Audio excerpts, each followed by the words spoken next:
everybody. How are y'all? Yeah, I'm good too. Thank you. Just a couple of reminders before we get started. We are going to start with an opening statement from the head coach, followed with questions for the student athletes. At the conclusion of the questions for the student athletes, they'll be dismissed. Then questions for the head coach can start. Please raise your hand, and someone with the microphone will come around. Please give your name and media affiliation. If you're joining on Zoom, please use the raise hand function for questions. We will address the questions in the room first and get to Zoom if time allows. Now we'll start with the opening statement from head coach Dana Altman. I'm very proud of our team, especially these two guys. Just unbelievable performance by both of them. The rest of the guys, really chipped in. We got some good contributions from KJ tonight, and Bam gave us a little bit. Jackson was solid again. So really a team effort. And but these two guys are leaders, and they did a tremendous job. South Carolina is a really physical, well-coached team, and we out-rebounded them, which I thought was critical. And we had 9 turnovers at half, but only 1 the second half, and I thought that really helped us. And we out-rebounded them second half. So some really good stats there. I thought we gave up some real easy baskets, though, the second half. I thought we let down once we got a lead, and that's something that we got to look at. But other than that, I thought we played pretty good. Okay, representing Oregon student athletes are Jermaine Couisnard and in Folly Dante. Questions for student athletes? We got one right here in the front. Matt Bream, 24/7 Sports. Jermaine, 40 points is the most points scored by an Oregon player in the tournament. Can you just talk about today's game and how you were feeling? At what point did you kind of realize you were on one tonight? What I think when I pulled a dribble pull-up 3, that's when I know I had it going. But if it weren't for these guys, I wouldn't have had what I had tonight. So I appreciate these guys. All right, one over here. Rob Mosley with Oregon. Jermaine, you had a bunch of your family sitting close to the court. Obviously, the uniform on the other side looked familiar. Just how much did any of that fuel you or not? How much did just sort of all those different narratives kind of contribute to the way you played tonight? It was I kind of heard somebody say something on the court to me. That's what got me going. I feel like I'm a competitor, and that's like a guy that I kind of mentored when I was there. So once he hit a 3 and he got to talking, but it was fun, man. Those guys, they kind of made me, man. I grew a lot. I learned a lot when I was there, so I appreciate the guys more than anything. Question right here. Chris Carter, Pittsburgh Post-Gazette. Jermaine and Folly, you two have scored together in the double digits. I think this is your 9th straight game in doing that. What kind of chemistry have you two kind of gotten into that's gotten your team into the run that it's on right now? Why are you looking at me? Oh, you got it. I mean, I don't know. I mean, we've been playing for each other for 2 years now, and then it's just work out. I don't know how to explain it, to be honest. What you think? I don't know, bro. Well, This guy. Yeah. All right, question front right here. James Crepey from the Oregonian. Jermaine, your dad earlier in the week had said that this was personal, that he saw it in you even looking on Selection Sunday and your reaction to the matchup. Even before anybody says anything on the court, you went off when Mom showed up in the LSU game there. Right. How personal was this even before anybody said anything?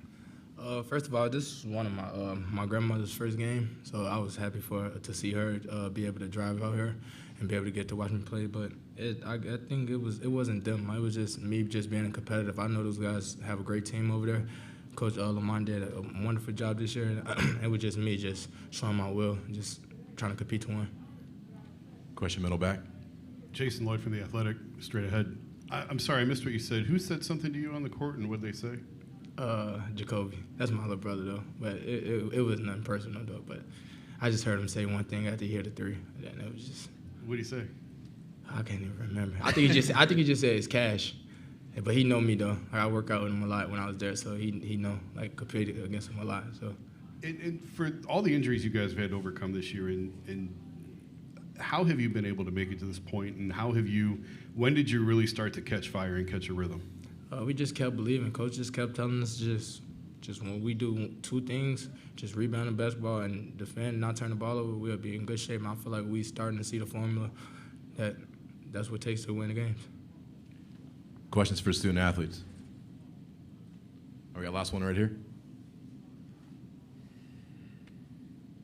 All right, last two. Run here and then right here.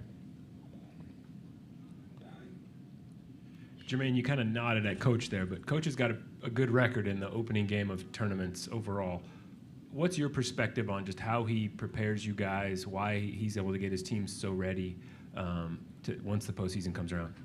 Since day one, he hasn't changed. So it's been the same message for us, and just since day one, just play together, make plays for your teammate, and just go out there and swing away for us, and just defend and rebound, and we have a good chance for us to win.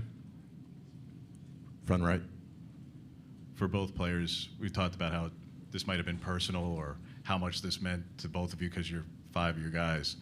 Well, this next one's going to mean a whole lot to the guy sitting to your right, because it's his former school. Right. What do you think Saturday will mean to him? Because if today was personal for you, Jermaine, what will Saturday mean to your head coach? Same thing. I feel like it's the same thing. Well, I think every game is personal. We have a goal to come here and do what we want to do. So we take every single game personal. So just look forward to it. Thank you, student athletes. Thank you.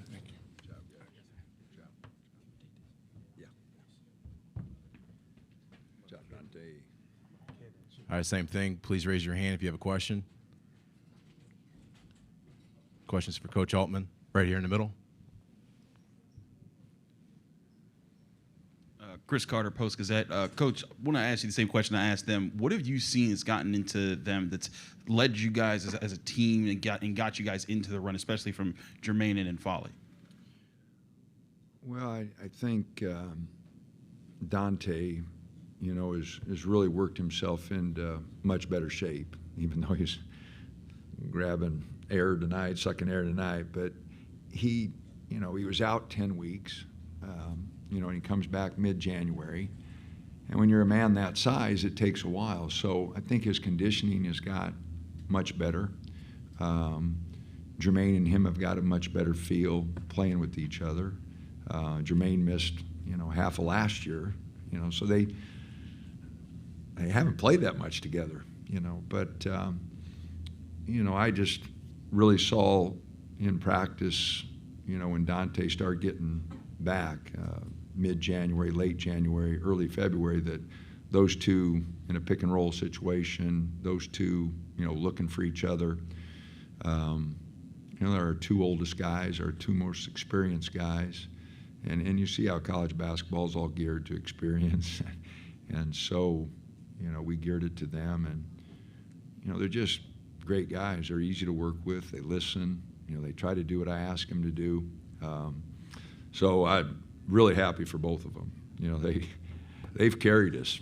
I've just tried to stay out of the way. Those two guys have done a great job, and they carried us through the conference. They carried us all year, but they really carried us in the conference tournament. And obviously, the two of them got 63 of our 87 points. So dominated the offensive end of the court, and defensively, I thought Dante did a great job again. Question on the left here.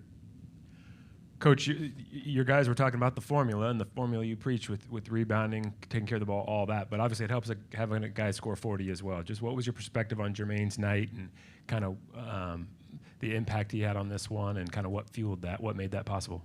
Well, he was really feeling it. As he mentioned, he had a couple threes that were tough, and I think that really got him going. He got in the paint and finished some tough shots. He just had it going. Those are games every player dreams of, getting it going, and getting it going in the NCAA tournament's a really good feeling. But it was big-time performance. They tried, hedging those picks really hard and getting him out of some ball screen action because he'd been really successful with that. But he just found another way to score. Question right here.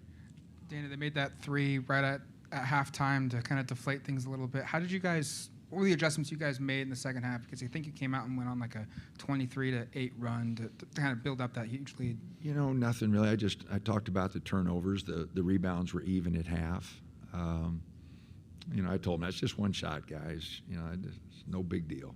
You know, it's 8-point lead to 5-point lead. They come out and hit a 3 to start second half. It's not that big a deal. And long time out or long half times, it was 20 minutes, I didn't know what to talk about. So, you know, we just, no big deal, let's go. And you know, our guys were excited.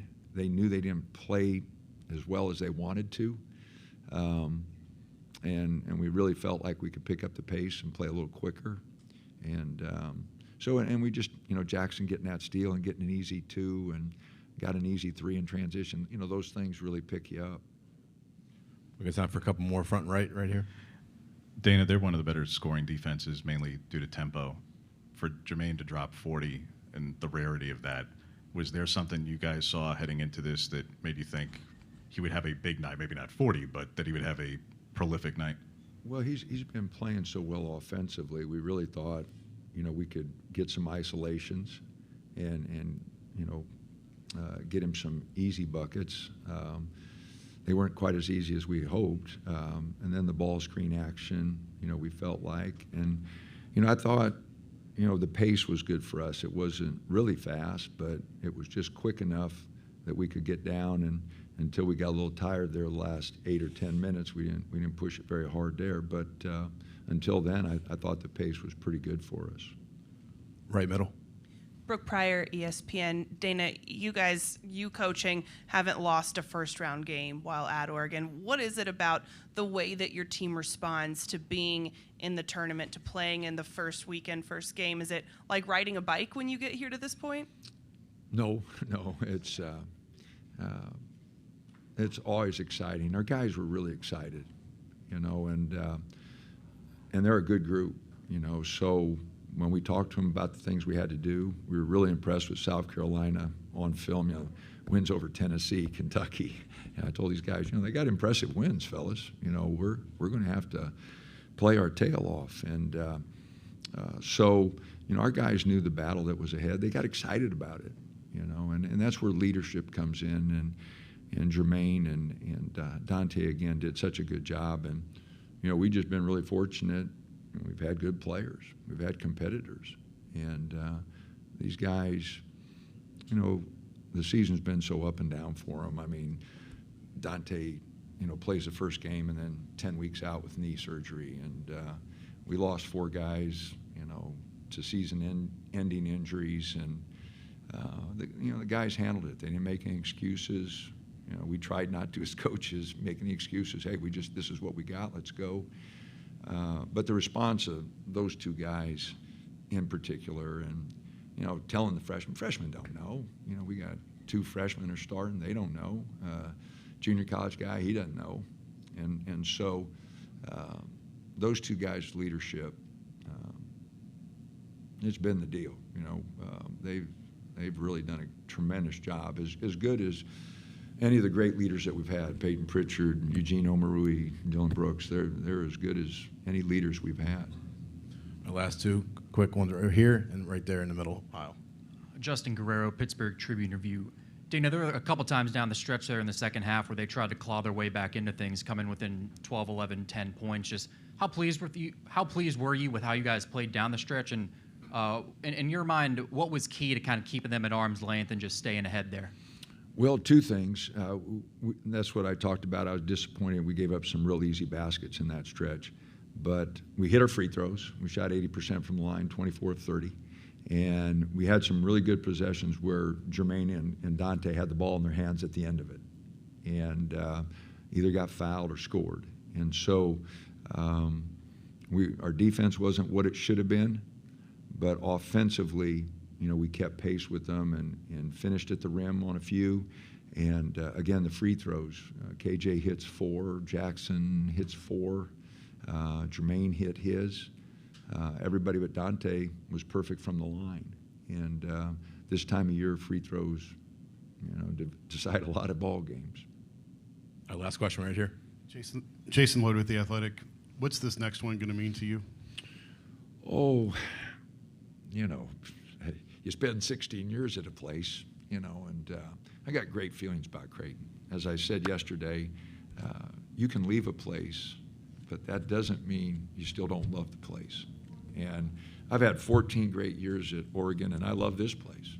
And when I'm done, I'll feel the same way about Oregon as I do about Creighton. I'm the luckiest guy. I've coached 30 years at 2 great schools, and been supported, and given everything we need to try to be successful. And so I'm so happy for Greg and Creighton and all their fans and the people that I know there. Greg's done a tremendous job. They got a tremendous program. I'm so happy for them. I follow them. My family's all back in Nebraska. I think Oregon's 1, but I think Creighton's 1A. There's not much separation. They still love the school. So, again, it'll mean a lot. But it means a lot to those guys. It's for my team, and like I said, it's bittersweet because only one of us is going to move on. But we'll battle our tails off, and like I said, Greg's done a tremendous job. They got a tremendous team. Individual talent on that team is really special. So we're going to have to play as good as we've ever played to get them. We're going to have to be so sharp defensively on the boards. We're going to have to shoot it good again. We have not been shooting it well from 3-point. We 7 for 16 tonight, 43%. I thought we shot the heck out of it. It just felt so good hitting a few shots. So, but we're going to have to bring our A game, just like we did against Arizona or Colorado or any of the teams that we beat in the conference tournament. We're going to have to play really well. And we had 2 guys who played tremendous today to win this game over South Carolina. And we're going to have more guys step it up Saturday to give ourselves a chance. Thanks, Coach. Appreciate your time.